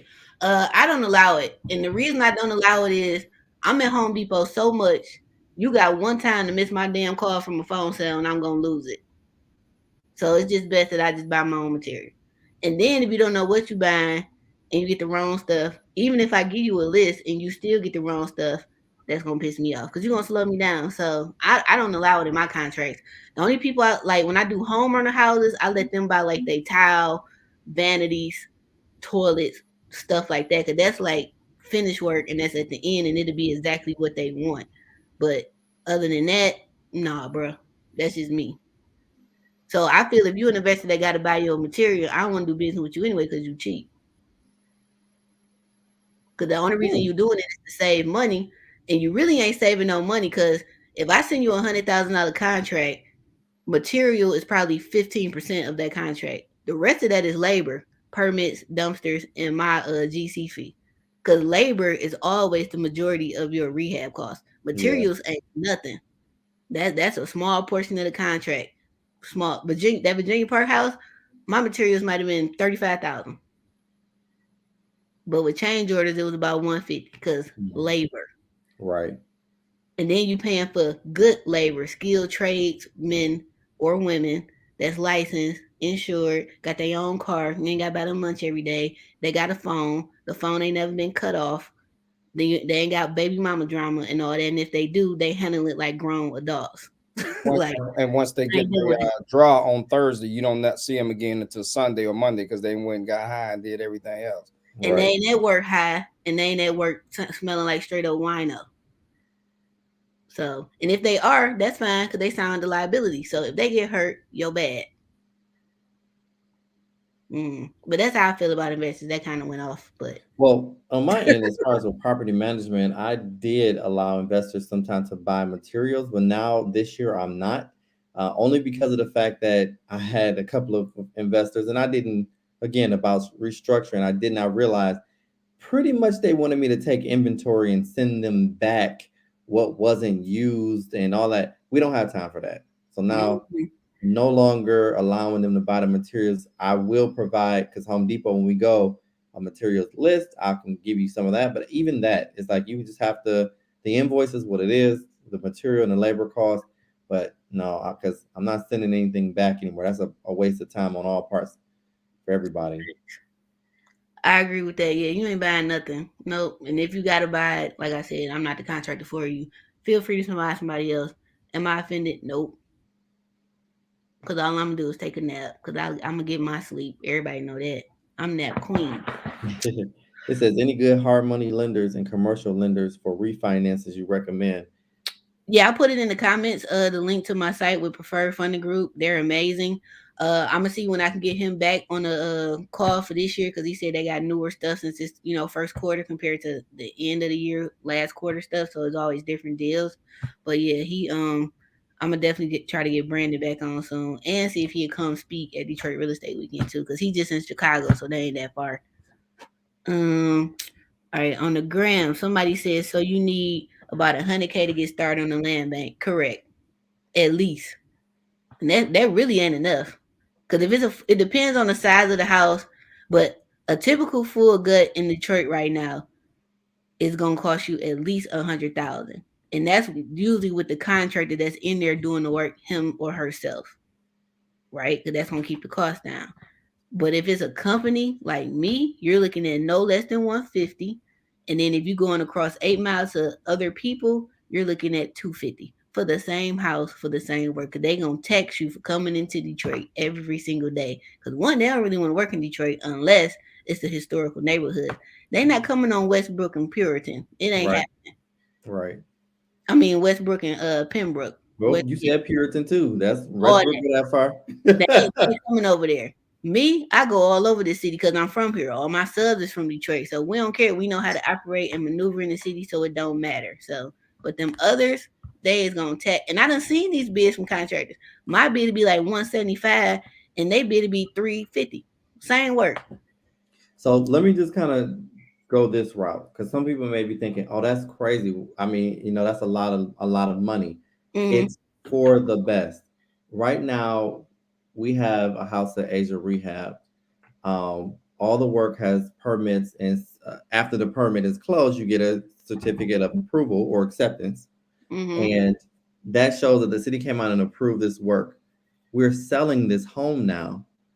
So we had a buyer's agent that tried to say that the work, well, their inspector tried to say that the work was done illegally and et cetera. That cuts down a lot of changes, amendments to your contract. It also adds value to it because once you have an appraisal, the appraiser will pull all of those permits to support the value of the home as well as the contractor's invoice that's been completed as well. So it gives you value to this home, and you can confidently, as well as whatever agent you use to sell it, can confidently say, "Hey, no, let's try something else. Pick something else that you want to try to do to reduce the price or get concessions, but this is not it." So the value of it is that you will have a easier sale than most when you're using permitted and contractors. Also, I'm one here to tell you. And I will also like to toot my own horn in that situation because their inspector or whoever tried to lie and say that work was done incorrectly and not the code. But Asia Denson over here at this construction service, I keep every single document that goes on with any house I touch. I have stuff on my computer from the first house I ever did back in 2010. So if anything comes up, use a lie, see attached. And that's exactly what happened in market situations. I'm like, Hold please, let me search my phone. I was able to pull it up. If not, I know I got it on the laptop. And if it ain't on here, I know it's in Dropbox or on this external hard drive because I got about 5, 6 backups all over this house, right? And so because of that, Marcus was able to get that to the agent or whomever the buyer is and was like, yep, try again. So now I guess they're gonna try to come with something else. So that basically shut them up. Cause they tried to say the work was done illegally. It wasn't right. I'm like, illegally? Like I got every permit that's ever been pulled on this house. I got every certificate of acceptance that's been pulled on this house for each trade. Because after each trade passed their phase, a letter comes to the house or directly to the owner if I don't put the address to the house on there, and then they send me a copy as the licensed contractor, and then each tradesperson they get a copy too. So what you talking about? But that makes a difference on who you hire as your GC or contractor because that paperwork can save you in a lot of cases, especially like if something unfortunately happened to the house to where like let's say it catch fire and they try to say it's because oh your electrician didn't do this and do that. Not true. I pulled a permit and we passed. Now after we passed, if you hired Tyrone and them to come over here and do some work and they ain't do it right, then that could be what happened. So I also tell people don't cheap out on your mechanics. You really shouldn't cheap out on that because that's stuff that can kill somebody. If a house is not ventilated right with the heating and cooling person, CO2 is gonna back up in that house and then people gone. If the electrical ain't done right, that's a fire. And the plumbing, I don't know if that can kill somebody, but it definitely will flood the house or at least the basement. So who want to deal with that? A plumber can kill somebody too because it can hit the electrical depending upon how close it is. You should see some of the stuff we see. That's true because plumbing to be right up on the panel. I'm like, you can't have that by that. That's a wet space. People, I don't know. Somebody Because said, "How do you feel about investing in e-course?" I've never done working e-course. I've only did one wholesale deal there, and that was some years. e-course is dope. That's like one of the areas. Now I know I talk a lot of mess about Highland Park, but e-course is right between Southwest Detroit in general. So it's definitely an up and coming city. It is kind of small, but it's big enough. Close to Southgate and Everybody downriver. know each other down there too. Right, everybody family down there for That's the most right. Yeah, part. it's Family small. down there. But Yeah. long story short, e-course is a great place to That invest. and River Rouge, I think you get some of the same economic things that you spoke about earlier, right? As people start to get priced out of 48209, 48210, What's that? Southwest? Yeah. Southwest, and behind the Motor City Casino, back that way and heading Yeah. on up. Yeah, yeah. They start to get priced out because things are moving right along there. Then you can roll into, or there's still some viable stock in E-Course and River Rouge. So that same effect that you speak of, that you know of, frankly. Yep. And absolutely. I mean, you're closer to the water also because you're, like I said, Southgate is down there. Trenton is beautiful. And so going farther down south, Gross Eel. So at the end of the day, e-course Ain't that is, Southgate and all that heading down that way too? yeah, Yes. that's what I'm saying. Yes. Mhm. Southgate, e-course, And frankly, you're still getting the value of being in Wayne County. Right? absolutely. Still getting the value of being in Wayne County. Yeah, and people act like Wayne County is just Detroit. Wayne County is a lot of suburban cities, like a lot. Like I think nobody's Wayne County. There's a portion Mhm. of Northville, Northville. Yeah. North, maybe it's Northville. Wayne County. Yeah, there's a portion of Northville. Northville. County. Livonia, Wayne County. Yes, it is. Trying to think of what else. And then, of course, you got Western Wayne as you go to. Listen, I like to think I knew, but I was like, where's Sumter Township? Now, don't nobody get, what do you call it, offended, but you can still get some real good country where you can put a nice double wide out in Wayne County. Absolutely. Yeah, nice something. All right. I sold 10 acres in Sumner Township. It was good. But the only reason why this didn't sell for millions of dollars because it was landlocked for the most part. You only had one way of in and out, and you couldn't get out. It was like a long piece, more like a rectangle. But it still sold, and it was a still nice piece of land. If it was a family land, you could build several different houses, or like you said, double wides or whatever. That's cool. So I just Googled Wayne County, Detroit, Wayne, Westland, Dearborn, Taylor, Livonia, Canton, Inkster, Romulus, Redford Charter, Dearborn Heights, Wyandotte, Plymouth, Hamtramck, Belleville, Lincoln Park. And that's just what just They forgot about Highland Park. Yeah. It's about. It's some more on here I too. think it's like 43.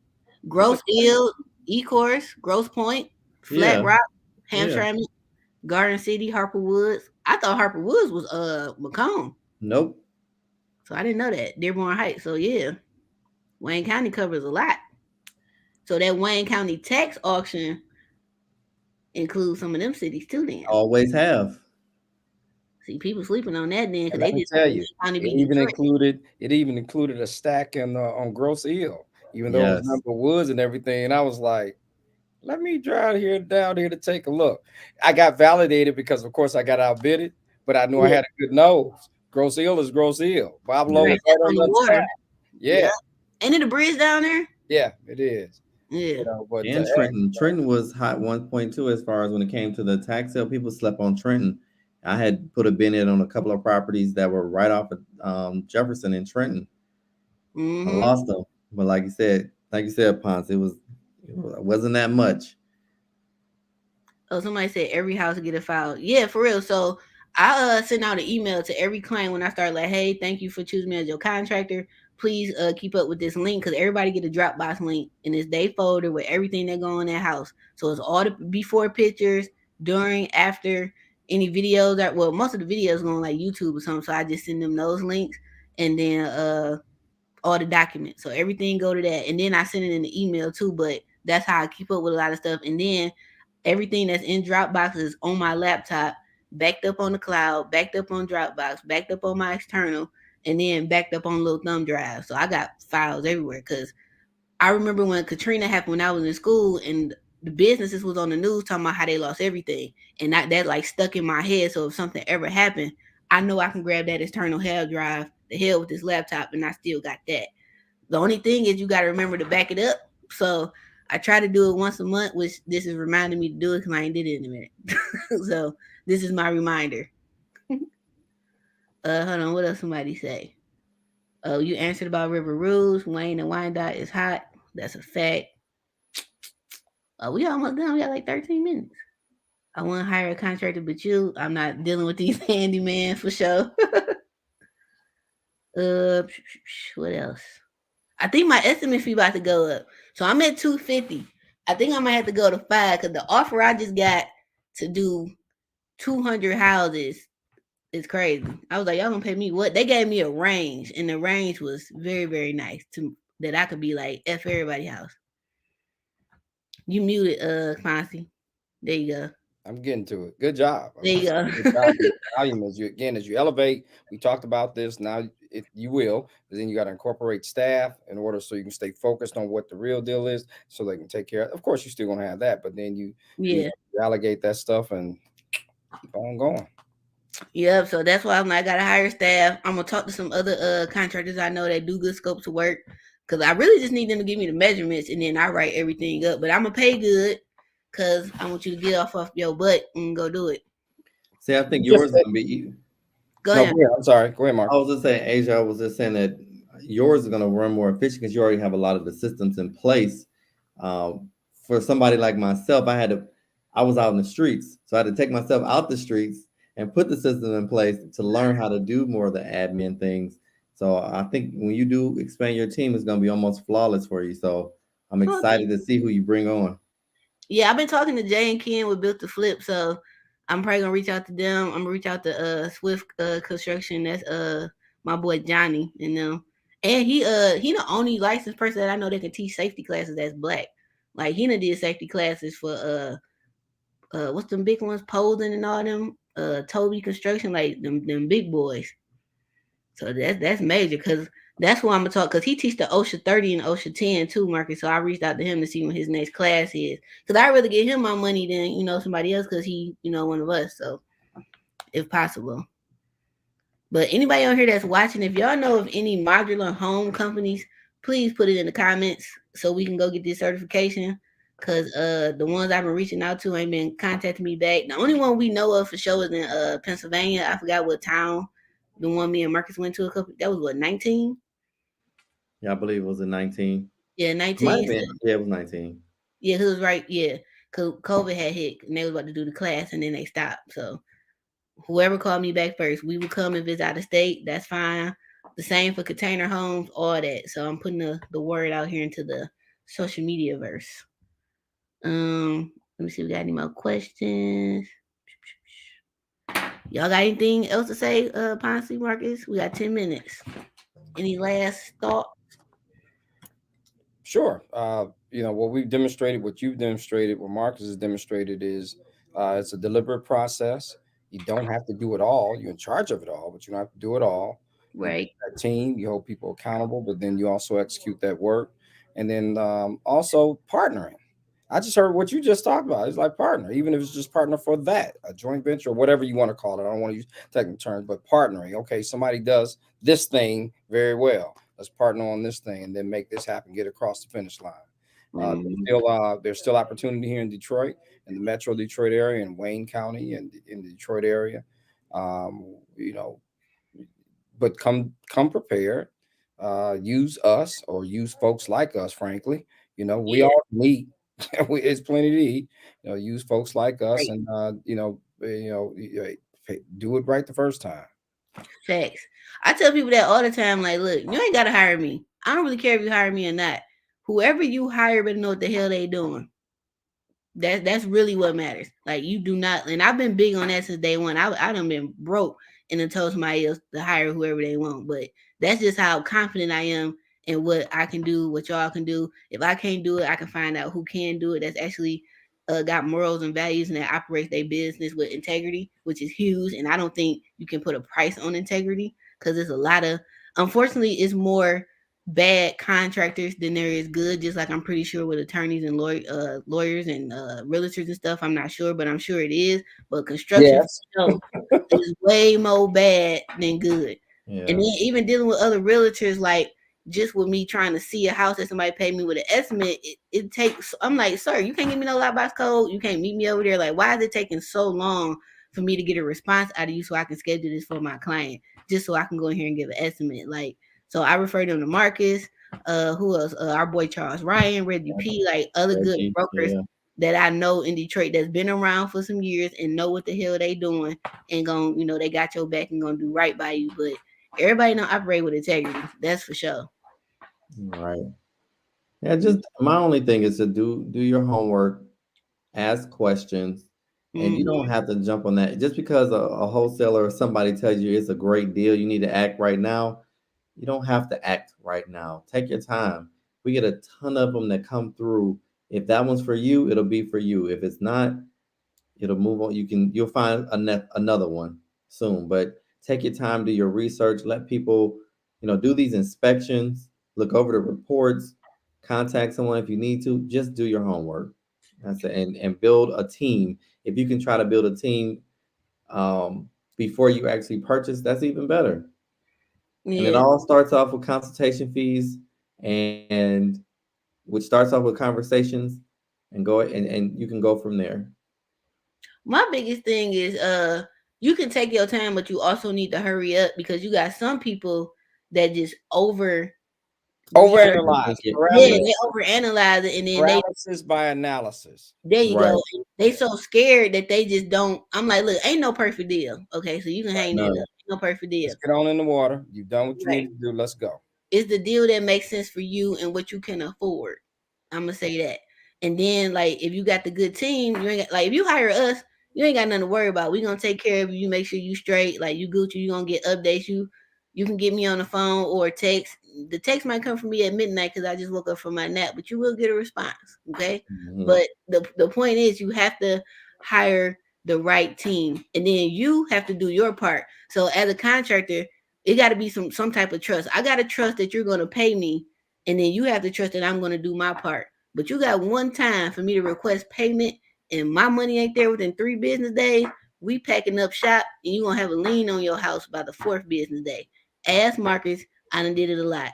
Ask Emma, I done did it a lot. You know how many times Emma and especially the embassy title when I first was starting, I put liens on everybody's house, and when you lien somebody's house, they have to contact you once that title come back to start negotiation. I don't negotiate. You knew you owe me $10,000. God damn it, I want my 10 grand. Because Yeah. just like when you owe these banks and stuff like that, they want their money and I want my money too. Or give me the house. But see, a lot of people don't know that in the state of Michigan, when you are a licensed contractor and you lien somebody's house after the 5th year of lien renewal, Right. you start foreclosing. Yep. Yep. I'm just like the bank. It just Yep. takes a minute. Yep. And when it gets to that point, some of them houses I be wanting, like, go ahead, I'm gonna keep putting my lien on here every year. Just like old girl in that Redford house, me and her settled. We did settle last year because it was only like $1,100. I'm like, yeah, I'll take 800, whatever. But it was the principle was made because she would have never got a lien if she would have gave me my goddamn. She was shorting me $400, and I was, since you petty, I'm gonna be petty. I'm gonna put a lien on your house every damn May 25th. May 25th, anniversary day. Yeah, so May 1st, I'm texting Marcus like, hey, hope all is well. Are you available to notarize some lien documents? So they already notarized, and all I gotta do is go file it by May 25th every year. Because on May 25th or 26th at 12:01, the lien expires, and then they can sell. So you got to do it before the renewal date. Somebody said they're an overthinker.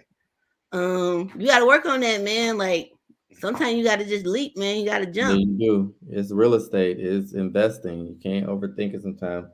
And sometimes making a mistake is not a bad thing. I mess up. I done messed up a lot. I'm sure Marcus and Ponce have too, and other people on here. Yeah. Like, but you know what I you gotta found is learn that from mess up, though, that cost of tuition is still smaller than not doing anything or being silly and being out there and being, wilding out. That Right. cost of tuition is big in that lesson. But the mess up, and then you get it. After a while, I mean, just like you're able to rattle stuff off after a while, you say, okay, that didn't hurt. I did it. I took a cut or two. Now let's get in there. And you're able to size things up quicker, right? Size it up real quick, make some decisions on what you're going to do, and then be deliberate in what you're doing. Right. Because I tell people, like, look, I've been in the business since December 10th, 2010. So this will be my 12th year this year. In August of this year, it'll be 10 years I've been licensed. A lot of this took years to learn. I made a lot of mistakes, especially in the first couple of years, especially when I was broke. But one thing about when I was broke, I still didn't take on a lot of jobs because I have integrity. And my biggest thing was a lot of slumlords during that time, because that was before the city started really enforcing stuff. So it was a lot of slumlords. And doing work for them, I just couldn't do it because I got integrity, I got morals.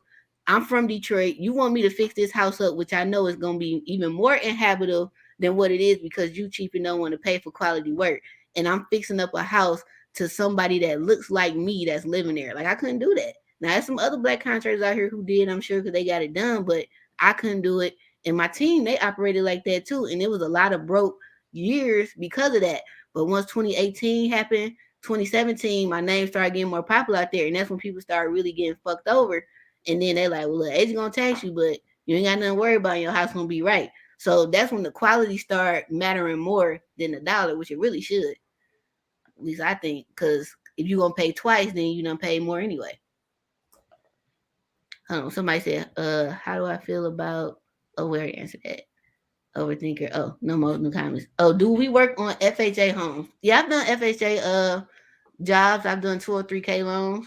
Marcus, you do FHA deals, and you too, probably, right, Ponce? Yes, ma'am. FHA and VA for me. When I came into the market, that's all that was available for buyer financing was FHA at one point. So, yep. Somebody said, I don't know you personally, but I'm proud of you. I've been following you since before your mom went home, and your strength of the marriage much love. Oh, thank you very much. Alchemy by Jess. Thank you. Let me see if we got any questions on the other page, because it's 8:59. Y'all got any last comments, concerns? Nope. Happy New Year to everyone. Right. What day do you stop saying Happy New Year? I say it all year. I get it about January 15th, and it's like, that's what I'm saying about Martin Luther King's birthday, somewhere there. I say it all year. I believe every day is a new day, new year. You can always hit the restart button. I mean, it's true. But for me, I stopped saying Happy New Year. Yeah, around Martin Luther King. That's about the 15th, 16th. Because that's the middle of the month now. So it's like, all right, enough of that. You know. Well, I mean, mine is more like I say it to people who I haven't spoke with yet. So even if I don't talk to you till June, I still tell you Happy New Year. Because it's a new year for you. I haven't spoken to you. Man, somebody tell me I'm going to bust out laughing. Like, what? Well, thank you for the donations that came through. I didn't really announce donations this month, like New Year, new goals. We ain't gonna talk about that now, but February definitely gonna have that donation up. But shout out to those who did send. Melissa, she always send them every year, so thank you for that. We also are looking for volunteers for Detroit Real Estate Weekend. I guess we'll need about maybe 10. I'm not really sure. As Marcus. many as that would like to volunteer. Again, this event is everything. I guess it's my heart. I look forward to it every year to be a part of it and to host it. You're guaranteed to meet people, get some type of information, knowledge about it. You might even make a decision that for people are overthinkers, you may even meet some people to partner with that will help you through it. So Mm-hmm. the synergy is what really moves you. Definitely. Like, and then with all the special invited guests, like, we're not gonna announce them just yet. We gotta wait till we send out our official invitation and people accept, or not, and then we start announcing. But we got some big people that we are all fortunately to be friends with over the years that are gonna come. So we got some big people in the city that we're inviting to come. Now we got how many VIP tickets? I think it's 20 VIP tickets. And then we got like a VIP, like a minor one that's just like the yacht party and the event itself. But the actual VIP one is like dope. So that includes the white and denim yacht party, all you can eat, all you can drink, or until it's gone. Yeah, because it's an open bar, right? I think Marcus. And Yep. then we got the event itself. We got people from the city coming to speak. Some big developers in the city that look like us. Like, I'm big on that. That's coming. And a couple other people I got to invite out. Then that Saturday, we probably hang out Friday night too, knowing us, like, cause it's the summer, so I know something gonna be going on. I'm not sure that's for VIP. And then Saturday we doing a private tour of Detroit, and then that night we doing a black tie gala. So y'all got to get suited and booted. So I'm definitely ready for that. Is DC a lost cause or do we have hope? I don't know nothing about DC, but I know it ain't cheap. I know To what y'all DC do. for what? To visit or to invest? I guess invest, but for what stuff costs in DC, I could buy a block in Detroit. Yeah, most people from DC coming here. Yeah, we got a lot of clients from DC who are basically the East Coast. Like, they invest Yeah, heavy here. The East Coast, the West Coast, Texas. That's where most of all my clients at in Florida. right. So basically everywhere where it's y'all prices are just so disrespectful and y'all taxes, they come in here. But that's it for my church announcement. I hope to see y'all there. Like, the link is in the bio and in the description and stuff for those on YouTube. Thank you, Ponce, again for coming on. You're welcome to come on Thank anytime. you. Thanks for having me. Thanks. Yeah. Thank you both. Yeah, you're welcome to come on whenever you want. Next month's topic is gonna be business and dating, which I think is gonna be a dope topic. You I'm about welcome to to pull come out on. the Jameson for that conversation. Yeah, we might be dressed up for that one. I have to smoke some or something. Jesus. Yeah, we might get cute for that one. I think that'd be dope. But hopefully, Ponce, you welcome to come back for it if you want. I'll text you the date or whatever. Okay. Just let me know. And All right. I think that's it. So thank y'all again for y'all got any last thing or y'all good? I'm good. Thanks for having me. All Thank right. you. All right. So we good. So we gonna Oh, end I it. got one more. Go May ahead, your Ponce. revenues always outpace your expenses. That part. Oh, I like that. You need to put that on the t-shirt and right. copyright it. Dig it. Okay. Oh, that's what I need to ask. Do you do copyrights and trademarks? No, I got a guy that does it. In fact, he's in your area. That's what he does exclusively. He walks through that stuff like water. Can I do it? Probably. Not probably. Yeah. Could I take my time and do it? Absolutely. But for somebody that wants it done, I send it to him. So you do your own or you pay him? I do my own. Well, that makes sense. Yeah. Yeah. Yeah, because I got to get a couple things copyrighted. So I'll shoot you 3 people. One is more entertainment copyright kind of person. The other one is a former engineer or engineer like yourself, that kind of stuff. And then the other one does a little mix of everything. So I'll see. I got the one that did construction with a woman's touch, but I was gonna reach out to them. But if it's somebody that look like us, I'm always down to give them my money too, because I need 3. When we hang up, I'm gonna shoot you 2 people right off the rip. All right, we got one last question. Asia, do you do FHA loan rehabs? Yup, they paying. I'm there. But that's it. So thank y'all again for tuning in. Thank you again, Ponce. Thank you always, Marcus, for coming on. And I hope you have a good evening. I'm about to sit up here and binge watch What's my show that started back today? My Ozark. sister- Ozark. okay. Oh yeah. I'm about to be on. I'm about to make me some popcorn and get it in. All right. Have a good evening. Have a good weekend, guys. All right, All right. you too. Thank y'all. Bye bye. Bye.